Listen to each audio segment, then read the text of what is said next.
The disappearances did not begin with panic. They never do. At first, they were whispers: children who failed to return home, young women who vanished after boarding a train or walking along a familiar path. In towns across southern Russia and Ukraine, families waited, convinced their loved ones would return by morning. The Soviet Union was not supposed to be a place where people simply disappeared without explanation. Order was the promise. Control was the narrative. Chaos belonged to the West. But the forests did not care about ideology, and the fields held their secrets in silence. Bodies began to surface months later, sometimes years. They were discovered by farmers, railway workers, hunters, ordinary people who stumbled upon scenes they would never forget. The victims were often mutilated beyond recognition, faces destroyed, eyes missing, wounds inflicted with a level of violence that suggested rage rather than necessity. Yet each discovery was treated as an isolated crime. A runaway, a robbery gone wrong, a moral failure of the victim, anything except what it truly was. The word serial killer did not officially exist in the Soviet vocabulary. To acknowledge such a thing would mean admitting that the system could not prevent evil. Andrei Chikatilo moved through this world unnoticed. He blended into crowds, waited in the same train stations as his victims, walked the same dirt roads. He was thin, awkward, unremarkable. A man who struggled socially, who avoided attention, who appeared weak rather than threatening. He was a schoolteacher once, trusted with children, a husband who failed at intimacy, a father who could not meet expectations placed upon him. To neighbors and colleagues, he was strange but harmless. In a society that prized conformity, his oddness was tolerated as long as it remained quiet. Inside him, something else lived. A storm of humiliation, sexual dysfunction, and violent fantasy that had grown unchecked since childhood. Born during famine, raised in fear, taught obedience through punishment, Chikatilo internalized rage long before he understood it. He did not seek power through dominance in public. He sought it in secrecy, in control over those weaker than himself. His crimes were not impulsive acts of passion. They were rituals, carefully approached, slowly escalated, each killing feeding something that could never be satisfied. He learned where to hunt. Train stations were perfect, places of transition, anonymity, movement, runaway children, young women traveling alone, people unlikely to be immediately missed. He offered help, directions, food, conversation. His voice was soft, his demeanor non-threatening. By the time fear appeared in their eyes, it was already too late. He led them into wooded areas, abandoned buildings, or secluded fields. What followed was unspeakable. The violence was extreme, prolonged, and deeply personal. It was not about death alone. It was about domination, shame, and the destruction of identity. Investigators failed to see the pattern because they were not allowed to look for one. Police departments worked in isolation, reporting upward to authorities more concerned with political image than public safety. Files were buried, evidence mishandled. Forensic science lagged behind the West, and even when clues existed, they were often ignored. Blood type analysis briefly pointed toward Chikatilo after one arrest, but a misunderstanding of secretor status led investigators to believe he could not be the killer. He was released. The system congratulated itself. The killings continued. Innocent men were arrested and convicted. One was executed for crimes he did not commit. Confessions were extracted through pressure, fear, and coercion, tools the state knew well. Closing cases mattered more than solving them. Each false resolution allowed the real killer to walk free, learning from mistakes, refining his methods. Chikatilo followed media reports closely. He studied police behavior. He adjusted. The longer he remained uncaught, the more confident he became, the more brutal the murders grew. The scale of the horror only became clear after his final arrest. In 1990, surveillance teams began monitoring train stations after years of internal debate and denial. Officers noticed Chikatilo repeatedly approaching young people, engaging them in conversation, then disappearing into wooded areas. When he was detained near a crime scene carrying suspicious items, something finally shifted. This time there would be no quick release. Interrogations were intense, prolonged, psychological rather than purely physical. And then he began to speak. His confessions were chilling not because of their number, but because of their precision. Locations, dates, methods, details only the killer could know. Investigators were forced to confront the truth they had avoided for over a decade. The count rose steadily, 30, 40, 50 victims and more. Many were children. Many families had waited years for answers that would only bring pain. The realization spread quietly through the ranks. This was not just a monster. This was a systemic failure. The trial was chaos contained within walls. Chikatilo screamed, ranted, feigned madness, then displayed terrifying clarity. Survivors' families filled the courtroom, some collapsing in grief, others attempting to attack him. Guards restrained him behind a cage. The media reported cautiously, still bound by years of censorship and disbelief. The myth of absolute control had shattered. The Soviet Union itself was collapsing, and in its ruins stood proof that evil had thrived not despite the system, but within its blind spots. When he was executed in 1994, there was no sense of closure. Too much time had passed. Too many lives were gone. The forest still stood. The train stations still bustled with travelers unaware of how easily safety can become illusion. Chikatilo's death ended the killings, but it did not erase the truth he exposed. That denial is fertile ground for monsters. That silence protects the guilty. That ideology, when placed above human life, becomes complicit. This was not simply the story of a man who killed. It was the story of how long he was allowed to do so. The investigation unraveled backward, not forward.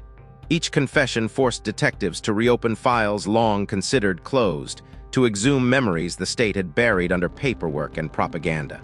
Names resurfaced.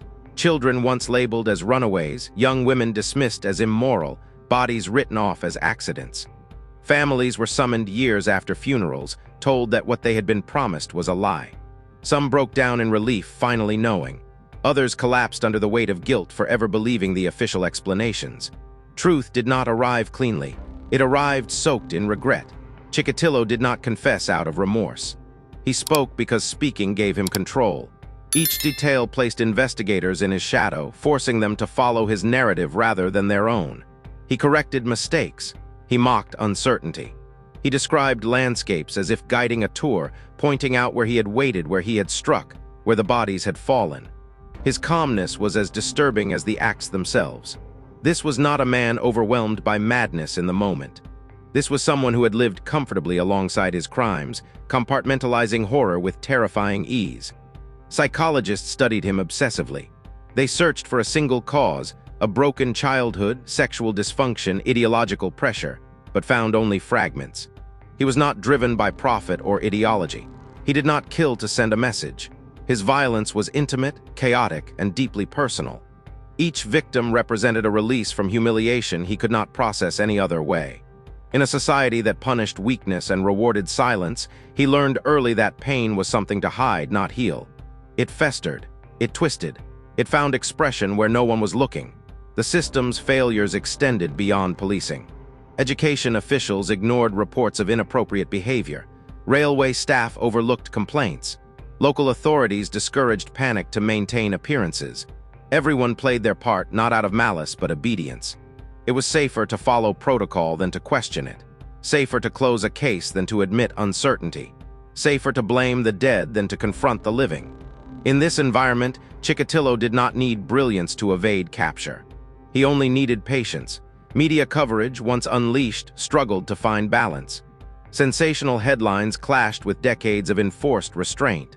Some reports focused on the grotesque details, turning suffering into spectacle. Others attempted analysis, asking how such a man could exist unnoticed for so long. The public reaction was raw and divided. Fear spread through train stations and schools. Parents tightened their grip on children's hands. Trust eroded, not just in strangers, but in institutions that had promised protection and delivered silence. The trial itself became a theater of unresolved trauma. Chikatilo's outbursts were not merely attempts to appear insane. They were performances designed to dominate the room. At times, he seemed almost pleased by the attention, feeding on the chaos he created. Victims, families shouted curses, prayers, threats. Guards struggled to maintain order. The cage around him symbolized more than security. It was a physical manifestation of how far the system had allowed things to go before containment became unavoidable. When the verdict came, it felt inevitable, yet hollow. Guilty on dozens of counts. Life sentences were discussed, then dismissed. Execution was framed as justice, but justice arrived far too late to feel complete. The announcement was brief, the process clinical. There were no grand speeches, no apologies from the state. Closure was implied, not earned. For many, the execution felt less like an ending and more like an erasure, another attempt to bury a problem rather than examine it. After his death, reforms were promised. Better coordination between regions, improved forensic training, acknowledgement of behavioral profiling. But systems do not change simply because one monster is removed. They change when failure is confronted honestly, when denial is replaced with accountability. In the years that followed, some lessons were absorbed, others faded with time. Memory, like vigilance, requires maintenance. Without it, patterns repeat. Chikatilo's name became shorthand for horror, but focusing solely on him risks misunderstanding the deeper warning. He was not an anomaly born in isolation. He was shaped by environment as much as impulse.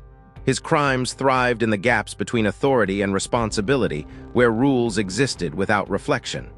The true legacy of the case is not the body count, but the cost of looking away. Evil does not require permission to exist, it only requires neglect. Today, the locations remain deceptively ordinary, train stations renovated, forests reclaimed by nature, paths worn smooth by time. To the untrained eye, there is nothing remarkable about them. But memory lingers in absence, in the quiet spaces where laughter should have been, in the unanswered questions carried by those left behind. These places remind us that danger is not always loud, not always obvious. Sometimes it waits patiently, relying on routine to make it invisible. This story endures not because of its brutality, but because of its implications. It challenges the idea that order alone ensures safety. It exposes how ideology can blind institutions to reality.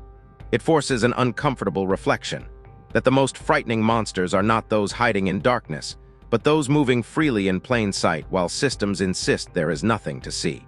If there is meaning to be found here, it lies in vigilance, in listening when patterns emerge, in questioning narratives that prioritize image over truth, in remembering that every dismissed case represents a human life, not a statistic. The echoes of this story persist because forgetting is what allowed it to happen in the first place. The question that lingered long after the execution was not how one man could commit such acts, but how many chances he was given to continue. Each missed warning sign became a mirror held up to society itself. It reflected a culture trained to distrust instinct, to defer responsibility upward, to accept official answers even when they contradicted lived reality. Fear was not just of crime, but of disorder, of acknowledging cracks in the foundation. And so those cracks widened quietly, unnoticed until collapse was unavoidable. For investigators who survived the case, the burden did not lift with the closing of files. Many carried guilt that no reassignment or commendation could erase. Some had followed procedure perfectly, yet felt complicit in its failure. Others had raised concerns only to be silenced by hierarchy. Their careers continued, but something essential had fractured. They understood now that obedience without judgment can be as dangerous as negligence. The uniform did not absolve conscience. It only delayed reckoning. Families of the victims lived with a different aftermath. There was no returning to normal, no timeline for healing. For years, they had occupied a strange limbo, grieving without certainty, hoping without reason. The truth, when it finally arrived, was both a relief and a wound reopened. Knowing how their loved ones died did not bring peace. It brought clarity, and clarity can be brutal. Some sought meaning through activism, demanding reform. Others retreated into privacy, unwilling to let their pain become public property. All were united by the knowledge that their suffering had been prolonged unnecessarily. The cultural response evolved slowly. In time, the case entered textbooks, documentaries, whispered conversations. It became a cautionary tale, stripped of nuance in retelling, often reduced to shock value. But beneath the sensationalism lay a deeper lesson about visibility. Evil rarely announces itself. It adapts. It observes. It waits for systems to tire, for people to stop asking questions. When vigilance fades, patterns become invisible again. Psychological studies attempted to categorize Chikatilo, to place him neatly within existing frameworks. Labels were applied: psychopathy, sexual sadism, antisocial personality, but none fully captured the totality of his actions. These classifications were useful academically, yet insufficient morally. They risked turning atrocity into abstraction, a subject to be analyzed rather than a warning to be heeded. Understanding behavior is necessary, but understanding context is essential. Without it, prevention remains theoretical. The environment that allowed the crimes to persist was not unique to one country or era. Bureaucratic inertia, fear of embarrassment, rigid hierarchy, these exist everywhere. The case resonates globally because it exposes a universal vulnerability. When institutions prioritize reputation over responsibility, they create spaces where harm multiplies unchecked. Silence becomes policy. Denial becomes defense, and those who suffer most are those least able to demand attention. Years later, survivors of attempted attacks came forward. Some had escaped by chance, by interruption, by instinct. Their stories added another layer to the narrative, one of resilience amid horror. They described the same patterns of approach, the same manipulation, the same sudden shift from normalcy to terror. Their voices confirmed what records alone could not: that the threat had been consistent, predictable, and therefore preventable.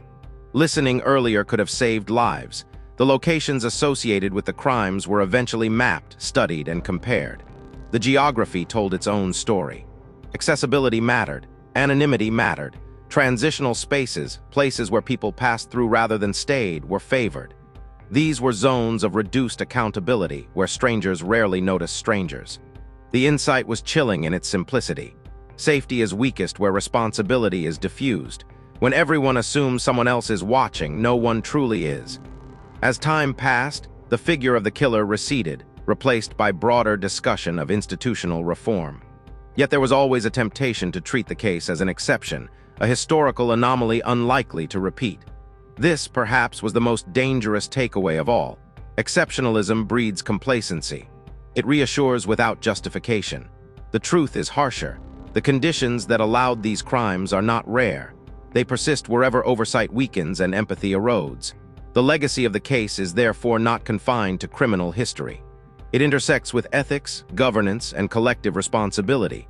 It asks uncomfortable questions about complicity and courage, about how many voices must speak before action is taken, about how easily warnings are dismissed when they challenge convenient narratives. These questions do not age. They resurface wherever power resists accountability. In remembering this story, there is a risk of fixation on the perpetrator, of allowing his name to eclipse those he harmed. But remembrance should shift focus outward, toward the lives interrupted and the lessons unpaid for. Each victim represented a future erased, a network of relationships altered forever. They were more than evidence, more than numbers in a confession. They were people who trusted a world that failed them. The enduring relevance of this case lies in its demand for vigilance without paranoia, awareness without fear. It calls for systems that encourage reporting rather than suppress it, for leadership that values truth over image. It reminds us that prevention often begins with listening, to patterns, to anomalies, to those whose voices are easiest to ignore. When these signals are honored, darkness loses its cover. Ultimately, this is a story about sight and blindness, about what happens when reality contradicts belief and belief refuses to yield. The killer exploited that refusal, moving freely while certainty protected him. The cost of that certainty was measured in lives. Remembering this is not an exercise in horror, but in responsibility. Because the most haunting aspect of this story is not what one man did, but how long it took to stop him. There is a quiet danger in believing that history ends with punishment. Executions, verdicts, and closed files give the illusion of finality, but they do not undo the conditions that allowed catastrophe to grow. What happened did not conclude in 1994. It simply stopped escalating. The echoes continued in policy rooms, in training manuals, in the unspoken caution that crept into investigative culture. Some lessons were learned only because ignoring them again would be unforgivable. For many officials, acknowledging failure meant confronting careers built on obedience rather than insight. It required admitting that loyalty to structure had overridden loyalty to citizens. This reckoning was uneven. Some embraced reform quietly, pushing for better coordination and data sharing. Others resisted, framing criticism as an attack on stability itself. Change moved forward not in sweeping gestures, but in fragments, small procedural shifts born out of embarrassment rather than resolve. Public trust proved harder to repair. Once broken, it did not return simply because a name had been condemned. Communities learned to question reassurances, to read between lines, to treat certainty with skepticism. Parents warned children more carefully. Travelers watched strangers more closely. These were not acts of paranoia, but adaptations, social reflexes shaped by experience. Fear altered behavior, but awareness altered expectations. In the years that followed, discussions around criminal psychology became more nuanced. The idea that monsters are easily recognizable began to erode. Educators and law enforcement were forced to accept a more unsettling truth. Danger often wears ordinary faces. It does not announce itself through appearance or status. It embeds itself in routine, hides behind familiarity, and survives on the assumption that normality equals safety. The victim's absence remained the loudest presence of all. Birthdays passed without celebration. Names were spoken softly, then less often, as time did what it always does, moving forward regardless of readiness. Memory became an act of resistance against forgetting. Some families marked anniversaries privately. Others participated in public remembrances, determined that silence would not claim their loved ones a second time. As generations shifted, the case transformed from lived trauma into historical reference. This transition carried risk. Distance can dull urgency. When stories become lessons rather than warnings, their power weakens. Yet the responsibility to remember does not belong only to those who suffered directly. It belongs to anyone who benefits from safer systems built on past failure. Awareness is a debt owed forward. What endures most strongly is the reminder that prevention is rarely dramatic. It is quiet, methodical, and often uncelebrated. It exists in files reviewed twice, in patterns taken seriously, in voices not dismissed because they complicate narratives. It requires patience and humility, traits institutions often lack. But without them, efficiency becomes blindness. This story forces a reevaluation of certainty, of how confidently societies declare what cannot happen within their borders, under their rules, among their people. Such declarations are tempting because they offer comfort. But comfort is not protection. The moment a system declares itself immune, it invites exploitation by those who understand its blind spots.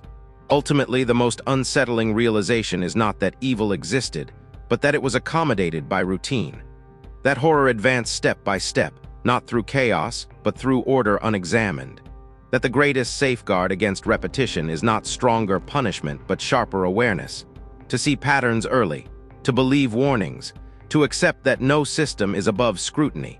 This was never only the story of a killer. It was the story of what happens when certainty replaces curiosity, when authority overrides empathy, and when silence is mistaken for stability. The end came not with redemption, but with exposure. And that exposure remains the true legacy, a reminder that vigilance is not fear, that questioning is not disloyalty, and that the cost of looking away is always paid by someone else.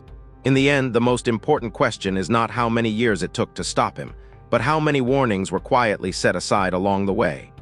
Every system leaves traces when it begins to fail. Missed connections, repeated mistakes, familiar patterns treated as coincidence. These traces were present long before the truth was admitted. They were visible to anyone willing to look without fear of consequence. What this story ultimately demands is not fascination, but responsibility. Responsibility to notice when explanations feel rehearsed. Responsibility to listen when victims are reduced to footnotes. Responsibility to understand that order without accountability is not safety, but appearance. Real protection is uncomfortable. It asks for doubt, for patience, for the courage to challenge certain